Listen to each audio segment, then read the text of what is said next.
Dober dan, to je N1 studio. Potem, ko je Evropska komisija prejšnji teden predstavila ukrepe za soočanje z visokimi cenami elektrike, se je slovenski minister za gospodarstvo Matjaž Han včeraj in danes v Bruslju sestal s kar 3 evropskimi komisarji.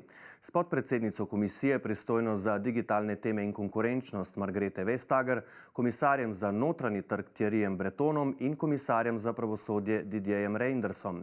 Kaj menijo o slovenskih ukrepih ob draginji, kaj se je dogovoril minister? V tem uživo iz Bruslja z ministrom Matjažem Hanom. Dober dan, kaj ste se torej dogovorili s 3 evropskimi komisarji? Kaj to pomeni za nadaljnje ukrepe slovenske vlade pred začetkom te negotove zime? Hvala lepa za klic. Zelo na kratko. Najprej seveda pomembno v teh hudih časih je osebni kontakt in dobro komuniciranje. Drugo je, predstavili smo gospodarsko situacijo v Slovenijo, ki seveda je oni dobro poznajo, kaj se dogaja na evropski ravni, vendar seveda vsaka država ima specifično situacijo in moram reči, da sem bil zelo zadovoljen seveda s pogovori, ampak po pogovorih morajo slediti tudi ukrepi. Dogovorili smo se prvo, zaradi tega vsega trga energentov, ki ne deluje, pričakujemo, da bo država oziroma Evropa omejila visoke cene energentov in seveda zagotovila predvidljivost in enake konkurenčne pogoje za vse v Uniji. Tako gospod Breton, tako kot gospa Vestager in gospod Reynard so se strinjali z našo oceno, da prvič, absolutno mora Evropa tukaj solidarno odigrati zgodbo, absolutno druga stvar je, da so vse države v istem položaju, ne bodisi države male ali velike, in tretjo, absolutno so pripravljeni, da mi s svojimi predlogi, svojimi idejami predstavimo, kaj mi v Sloveniji delamo in kako si mi na nek način vidimo izhod iz krize.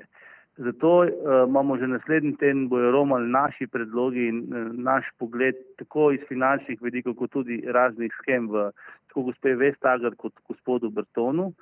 In kar se mi zdi pa najbolj pomembno, imamo odprto linijo z vsemi 3 komisarji in bomo znali, po mojem, vsi skupaj reševati krizo. Zdaj je čas, da med sabo sodelujemo in mislim, da nam je to danes v teh dneh dober uspeh.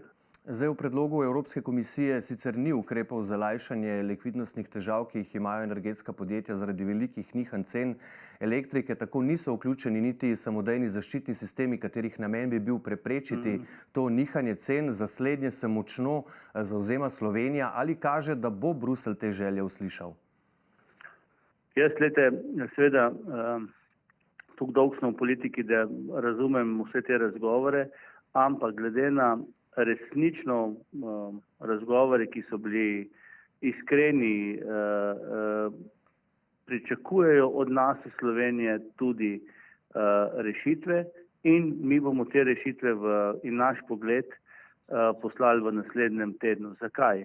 Zato, da se bojo cene omejile, zato, da se bojo po cenah, kjer bojo regulirane, se bojo lahko potem, to je gospa Vestagerjeva rekla, naredile nove državne sheme za državne pomoči. In tretje, da bodo na nek način potem lahko tudi Evropa pomagala finančno vsem državam. To je bil en tak okvir razgovorov. Seveda je to začetek, potrebno je pa na koncu to spraviti v življenje. Kaj smo se pa tudi dogovorili, če veste, mi smo danes na vladi sprejeli noveliran zakon za pomoč gospodarstvu. Jaz sem prosil gospod Vestager za podaljšanje za ta začasni okvir za shemo za naslednjo leto in to mi je zatrdilo, da se bo to absolutno naredilo in da bo ta shema bila tudi v naslednjem letu in še več. Rekla mi je, če imamo mi kakšno idejo, glede na nas specifično, na našo državo, da ji tudi damo naš pogled. Tako da mi bomo absolutno danes naprej z komisijo sodelovali in bi bili enakovreden partner. To se mi zdi ključno. Če sem vas prav razumel, gospod minister, je torej Evropska komisija pripravljena omiliti pogoje za državno pomoč podjetjem? Da.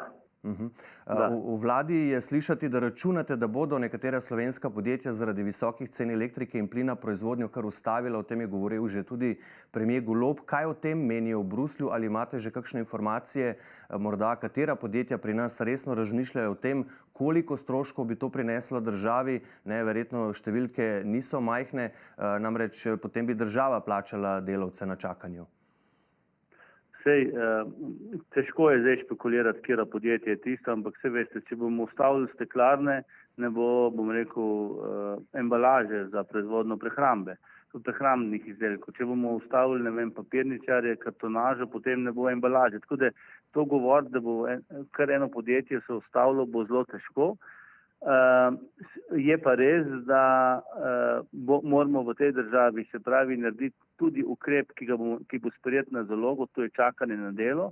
Zato bomo naslednji sestanek z gospodarstveniki, z Ministrstvom za delo, MZI-jem in Ministrstvom za gospodarstvo, kjer bomo te ukrepe, na nek način skupaj oblikovali in jih imeli nekatere ukrepe tudi v pripravi, če bo prišlo do najhujšega. Vendar jaz sem seveda nepopravljiv optimist, glede na razgovore v teh dneh.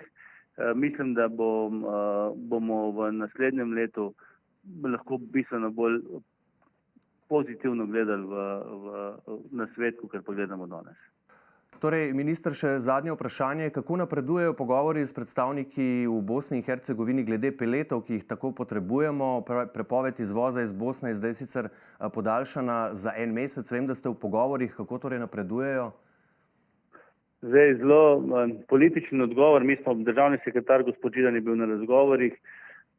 Vsi nekako razumejo, da to ni v skladu z vsemi evropskimi pravili, vendar moramo vedeti, da so tik pred vrati volitve v Bosni in so nam dali jasno vedeti, da ne bodo spreminjali do takrat, ampak mi bomo seveda ne glede na vse zadeve spremljali in probali vendar to zadevo rešiti. Imamo kakšen plan B, samo še to? Mislim, plan B, kar se tiče Bosne, seveda ga ni.